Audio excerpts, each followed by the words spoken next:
हम सीधे तस्वीरें आप तक ईडी कार्यालय की, क्षेत्रीय ईडी कार्यालय की तस्वीरें आप तक सीधे पहुंचा रहे थे। तो बता दें कि हमारे साथ वहां संवाददाता राहुल भी बने हुए हैं। सीधे तस्वीरें आप तक पहुंचाने का काम संवाददाता राहुल कर रहे हैं।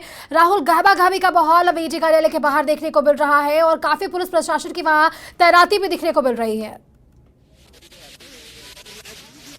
जिस तरीके से आप देखेंगे कि अभी हम ईडी कार्यालय के और आप देखेंगे मुख्यमंत्री सोरेन ईडी कार्यालय के अंदर हैं और लगातार जो सुरक्षा की व्यवस्था आप देखेंगे तो चाक चौबंद की गई है। सुरक्षा की व्यवस्था को लेकर काफी जो जवान हैं उन्हें तैनात किया गया। त्रिस्तरीय सुरक्षा बनाई गई। इस रोड को पूरी तरीके से ब्लॉक किया गया है कि आम लोगों की आवाजाही ना हो।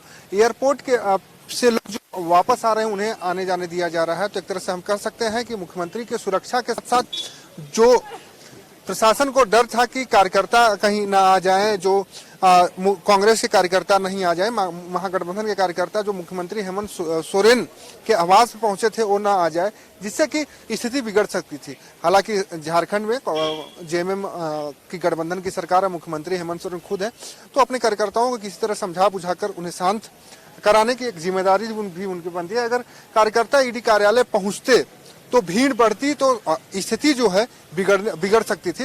तो इसको लेकर काफी जो तैयारी है उसको की गई थी, लेकिन कार्यकर्ता जो जेएमएम के थे वो कई जिलों से, झारखंड के अलग अलग जिलों से मुख्यमंत्री आवास पहुंचे थे और अब मुख्यमंत्री वो आवास ही उन्हें रोक दिया गया। मुख्यमंत्री आवास से उन्हें आगे नहीं बढ़ने दिया गया है। हालांकि उम्मीद जताई जा रही है कि कार्यकर्ता धीरे धीरे ईडी कार्यालय की ओर बढ़ेंगे, लेकिन फिलहाल मुख्यमंत्री को जो थी कि पदयात्रा या पैदल मार्च करके ईडी कार्यालय आएंगे, वो स्थगित हो गया। मुख्यमंत्री सीधे अपनी गाड़ी से ईडी कार्यालय पहुंचे। हालांकि पूछताछ चल रही है। प्रेस कॉन्फ्रेंस में आप जिस तरीके सुष्मिता सुनी, काफी हमलावर थे मुख्यमंत्री। लगातार बीजेपी भी हो या केंद्रीय जांच एजेंसियों को घेरने की कोशिश कर रहे हैं। तो एक तरह से हम कह सकते हैं कि अब जो हेमंत सोरेन है ईडी कार्यालय पहुंच गए हैं, ईडी के सवालों का जवाब दे रहे होंगे, लेकिन वो भी पूरी मजबूती से, पूरी तैयारी के साथ। प्रेस कॉन्फ्रेंस की बात की, प्रेस वार्ता की आपने बात की। प्रेस वार्ता में सीएम हेमंत सोरेन जो है वो लगातार विपक्ष को घेरते नजर आए हैं। आरोप जो लगे हैं उस आरोप में कितनी सत्यता है, उसमें किस तरीके से जांच ईडी करती है और उस आरोपों को ईडी किस तरीके से सिद्ध कर पाती है, देखने वाली बात होगी। हालांकि मुख्यमंत्री जवाब देते होंगे, ईडी के किस तरह के सवाल होंगे, ये सारे संशय अभी बने हैं। जब मुख्यमंत्री हेमंत सोरेन बाहर निकलेंगे तभी कुछ करना लाजमी होगा, क्योंकि अभी तक जो भी लोग ईडी के कार्यालय से बाहर निकले हैं मीडिया से बचते दिखते हैं और अब मुख्यमंत्री की बारी है। अब देखना होगा कि मुख्यमंत्री जब ईडी से कार्यालय से बाहर निकलते हैं तो क्या कुछ कहते हैं, क्या कुछ बोलते हैं। जी राहुल, आपने प्रेस वार्ता की बात की। प्रेस वार्ता में एक बड़ा बयान सीएम ने कहा है कि जिस तरीके से छापेमारी चल रही थी ईडी की ओर से, तो एक छापेमारी और होने वाली है। उन्होंने एक साधारण तौर पर बातें कही है कि एक और भी विधायकों के आवास पर, कार्यालय पर ईडी की ओर से छापेमारी हो सकती है आने वाले दिनों में। हम बात करें तो जिस तरीके से झारखंड की सिनेरियो चेंज हुई है और 6 मई से लगातार ईडी कार्रवाई कर रही है, तो एक तरह से कह सकते हैं कि पूछताछ के बाद अगर कुछ चीजें निकल के सामने आती है तो हो सकता है कि और भी जगहों पे छापेमारी हो, क्योंकि जब भी जांच एजेंसी जांच करती है तो कई पहलुओं को देखकर जांच करती है। और मुख्यमंत्री हेमंत सोरेन को अगर समन जारी किया गया है तो बड़ा चीज है, क्योंकि किसी भी मुख्यमंत्री को समन जारी करना इतनी आसान चीज नहीं है।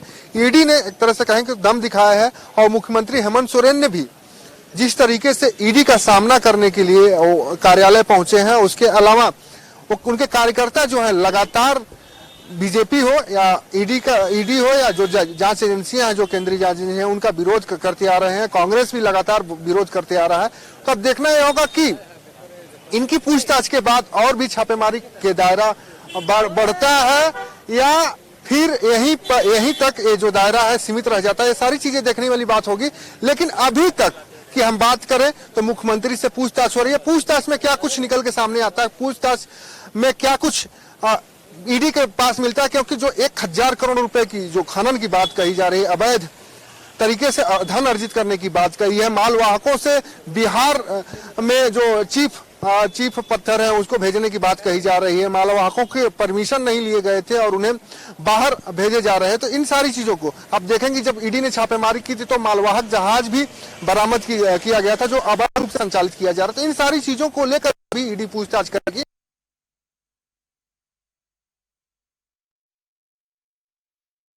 उनका साहिबगंज में अकाउंट भी रहा है, तो इस सारी चीजों पर ईडी पूछताछ करेगी और ईडी पूछताछ में क्या कुछ पाती है और क्या कुछ किस तह तक जा पाती है, ये पूछताछ के बाद ही साफ हो पाएगा। लेकिन जो छापेमारी की आप बात कही है, तो हो सकता है कि पूछताछ के बाद छापेमारी हो। जी, लेकिन जब मुख्यमंत्री हेमंत सोरेन ने निशाना साधा है, तब उन्होंने राज्यपाल रमेश बैस पर भी बयानबाजी की है। उन्होंने कहा कि राज्यपाल रमेश बैस के बम फोड़ने वाले बयान के बाद ही ईडी की कार्रवाई की गई और ईडी की ओर से सीएम हेमंत सोरेन को समन भेजा गया है। जी बिल्कुल, जिस तरीके से आप देखेंगे कि मुख्यमंत्री हेमंत सोरेन को ईडी का जो समन, पहला समन आया 2 तारीख को मीडिया में खबरें आई कि मुख्यमंत्री हेमंत सोरेन को समन भेजा गया। उसके पहले आप देखेंगे तो एक निजी चैनल को इंटरव्यू देते के दौरान छत्तीसगढ़ में जो राज्यपाल हैं झारखंड के रमेश बैस ने साफ कहा था कि दिवाली में पटाखे दिल्ली में बैन है, झारखंड में एक आके टाइम में फूट सकता है। उसके तुरंत बाद आप देखेंगे कि ईडी ने समन जारी किया। हालांकि ये बयान से जोड़कर देखा जा सकता है, लगातार जो गठबंधन के नेता कह रहे हैं कि राज्यपाल संवैधानिक पद पर बैठे हैं, लेकिन वो अपनी पद की गरिमा को भूल गए हैं और राजनीतिक व्यक्ति की तरह काम कर रहे हैं। दूसरी तरफ आप देखेंगे प्रेस कॉन्फ्रेंस से एक विषय पे और चर्चा हुई कि जो निर्वाचन आयोग के मंतव्य की बात कही जा रही है, लगातार मंतव्य भेजा गया है, लेकिन जब हमने निर्वाचन आयोग से जानकारी ली तो निर्वाचन आयोग ने साफ कह दिया कि जो राज्यपाल है उनके तरफ से दूसरे मंतव्य की कोई भी सिफारिश नहीं की गई है। तो ऐसे में क्या स्थिति बन रही है कि जो मंतव्य नहीं सुनाया जा रहा है। इन सारी सिनेरियो को अगर हम देखेंगे तो मुख्यमंत्री का साफ आरोप था या गठबंधन के नेताओं का साफ आरोप है कि जो राज्यपाल हैं वो भी राजनीतिक व्यक्ति की तरह काम कर रहे हैं। राजनीतिक एक तरह से कहें कि सरकार को अस्थिर करने या सरकार को एक तरह से अस्थिर या सरकार को परेशान करने की कोशिश में जुटे हुए। अब देखना यह होगा कि अभी की जो सिनेरियो बन रही है, अभी की जो सीन है, अभी जो मुख्यमंत्री हेमंत सोरेन जो ईडी कार्यालय के अंदर है, अभी क्या स्थिति बन के निकल सामने आती है, क्या पूछताछ में कुछ चीजें निकल के सामने आती हैं, क्या पूछताछ में वो सारी चीजें सामने आती है जो ईडी को उम्मीद है। लेकिन अभी अगर इसके पहले की अगर पूछताछ की हम बात कर रहे हैं तो प्रेम प्रकाश जो इनके काफी करीबी सीएमओ में उनका ऑफिस ही था, उनसे भी पूछताछ हो चुकी है। पंकज मिश्रा जो विधायक प्रतिनिधि थे हेमंत सोरेन, उनसे पूछताछ हो चुकी है। अभिषेक प्रसाद पिंटू जो इनके प्रेस सलाहकार हैं, उनसे पूछताछ हो चुकी है। तो एक तरह से कहेंगे कि जो जितने भी सादीर्घ थे मुख्यमंत्री हेमंत सोरेन के, जो आसपास के लोग थे, उनसे पूछताछ हो चुकी है। अब मुख्यमंत्री हेमंत सोरेन से पूछताछ हो रही है। पूछताछ के बाद ही साफ हो पाएगा कि राज्यपाल के बयानों का किस तरीके से मायने निकाला जा सकता है, मुख्यमंत्री हेमंत सोरेन के बयान को किस तरीके से मायने निकाला जा सकता है। हालांकि विपक्ष लगातार मुख्यमंत्री हेमंत सोरेन के घेरने की तैयारी में है। 7 से 12 नवंबर तक मुख्यमंत्री के खिलाफ या सरकार के एक तरह से कहें खिलाफ भ्रष्टाचार को लेकर व्यापक रूप से आंदोलन चलाने के, प्रखंड स्तर पर आंदोलन चलाने का बीजेपी ने काम किया है। अब मुख्यमंत्री हेमंत सोरेन ईडी कार्यालय में है और ईडी उनसे पूछताछ कर रही है। और दूसरी तरफ जिस तरीके से उन्होंने प्रेस कॉन्फ्रेंस में लगातार बीजेपी और ईडी को घेरने की तैयारी की है, और एक तरह से हम कहेंगे तैयारी जिस तरह से की है, उस तैयारी को लेकर कॉन्फिडेंस उनका देख के लग रहा था कि मुख्यमंत्री हर एक संभव तैयारी करके ईडी कार्यालय से निकले हैं कि अगर कोई भी विकट परिस्थिति आए तो सरकार महागठबंधन की हो। राहुल, आपने मुख्यमंत्री हेमंत सोरेन के कॉन्फिडेंस की बात की है, तो हमने जिस तरीके से कल देखा कि पहले जेएमएम विधायक दल की बैठक हुई, फिर यूपीए विधायक दल की बैठक हुई है, और उस बैठक के दौरान मुख्यमंत्री हेमंत ने कहा कि आप सभी डटे रहिए, हम हर परिस्थिति से निपटने के लिए तैयार हैं, एक एक करके सभी को देख लिया जाएगा। तो अब हमने जो हुजूम देखा है, जेएमएम कार्यकर्ताओं को जो हमने हुजूम देखा है, हजारों लोग वहां पहुंचे हैं सीएम के समर्थन में, तो कहीं ना कहीं यह कहना कहीं से गलत नहीं होगा कि जेएमएम के कार्यकर्ताओं में एकजुटता या फिर विधायक यूपीए विधायकों की एकजुटता हमें साफ तौर पर देखने को मिल रही है। आपसे मेरा अंतिम सवाल है। देखिए, एकजुटता की बात करें ना, तो जिस तरीके से जेएमएम की हो या कांग्रेस की हो या आरजेडी की, जो भी संख्या बल है, आप पिछली बार भी जब देखेंगे मंतव्य की बात थी कि एसीआई का जो मंतव्य आया है उसमें मुख्यमंत्री हेमंत सोरेन की सदस्यता चली गई, खबरें चली। इतना तक ही नहीं, विधायकों को रायपुर भी शिफ्ट करना पड़ा।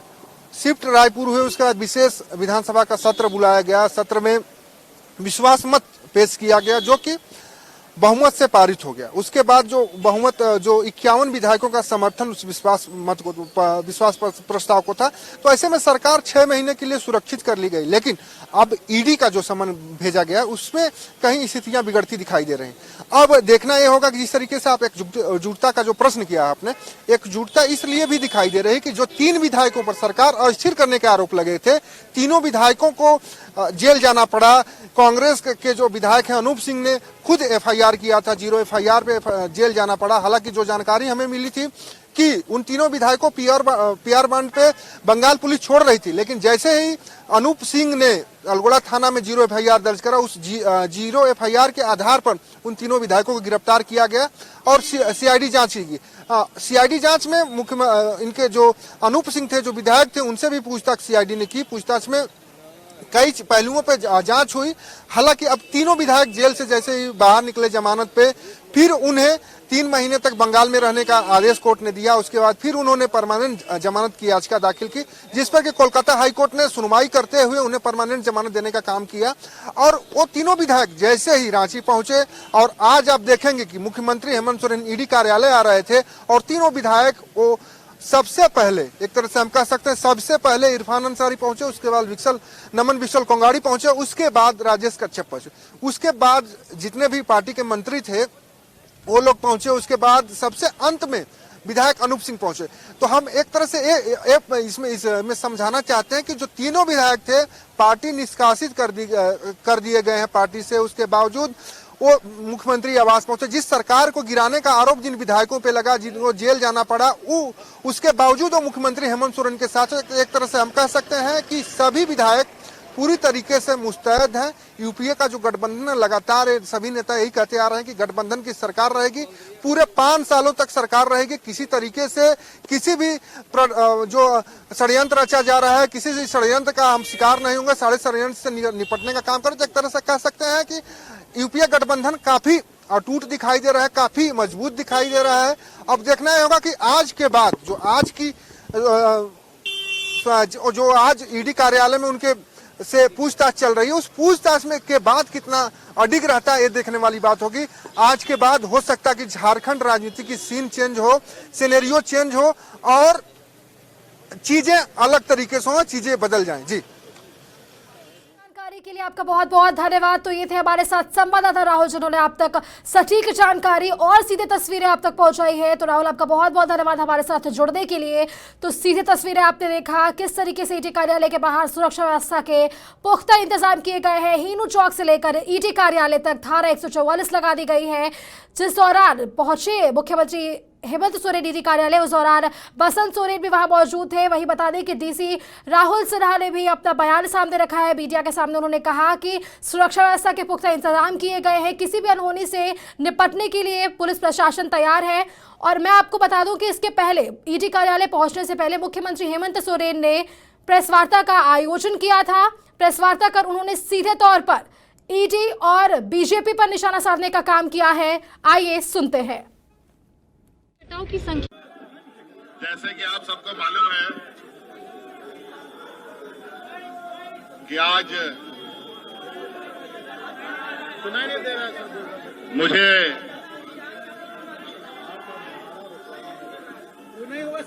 ईडी के दफ्तर में जाना है, जैसे कि मुझे सम्मन दिया गया है।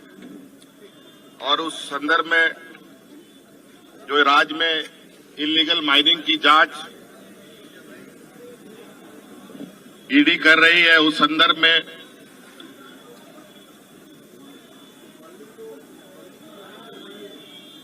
मुझे बुलाया गया है। और इस संदर्भ में भी मैंने एक पत्र ईडी को भेजा है, जो आपको भी उपलब्ध करा दिया जाएगा कि किस तरीके से 1000 करोड़ का घोटाला के बारे में जो जिक्र आया है, साहिबगंज जिले से, बड़ा दुर्भाग्यपूर्ण है कि सालाना भी अगर हम देखें पूरे राज्य में स्टोन चिप से इसका आधार कैसे बना, कैसे नहीं बना, ये समझ से परे है। और 1000 करोड़ रुपए का घोटाला करने के लिए कितने करोड़ों का खनन होगा, उनका ट्रांसपोर्टेशन कैसे होगा, और जो विगत 2 साल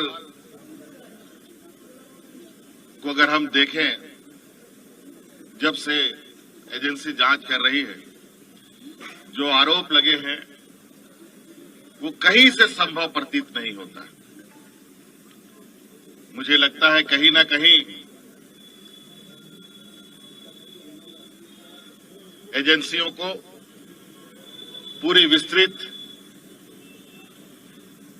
जांच पड़ताल करने के उपरांत ही